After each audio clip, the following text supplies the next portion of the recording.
Former U.S. President Donald Trump took full advantage of his last hours in office this week to push through a flurry of controversial decisions.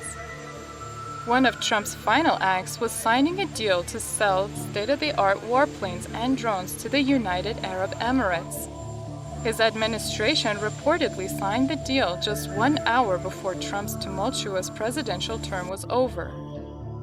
Under the agreement, the UAE is expected to receive 50 stealth F-35 warplanes and 18 advanced Reaper drones. The Emiratis have long expressed interest in getting the stealth jets.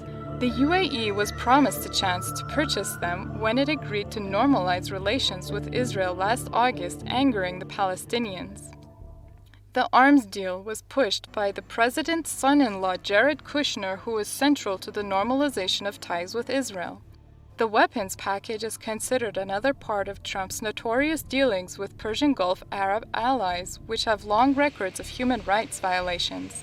The Emiratis, for instance, have been deeply involved in the devastating Saudi-led war on Yemen, which has triggered the world's worst humanitarian disaster. The UAE has carried out a large number of aerial bombardments in Yemen, where hospitals, schools, weddings, and funerals have been among the targets on the ground. The business-minded former U.S. president boosted weapons transfers to its regional allies despite outcry by human rights advocates.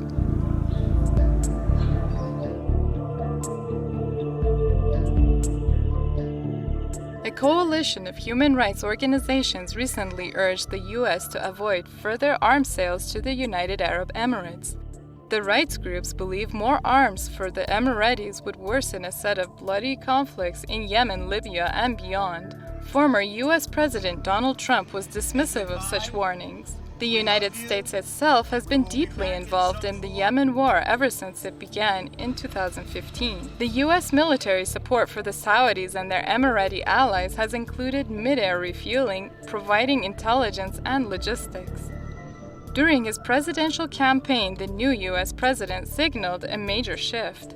He has pledged to take a tough line on human rights issues, even when it comes to America's allies. Biden has also hinted at ending weapons transfers and military support to the Saudi-led coalition pounding Yemen. But critics say actions speak louder than words.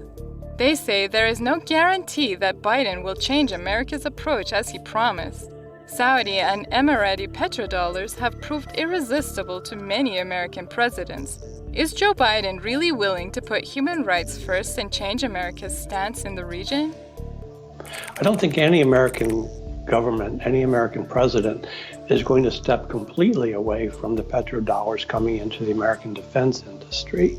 However, I think everyone has to realize in Washington and elsewhere is that this war, I hate to keep harping on American national security, but what does it have to do with American national security? How will he deal with powerful Saudi and Emirati lobbies in Washington?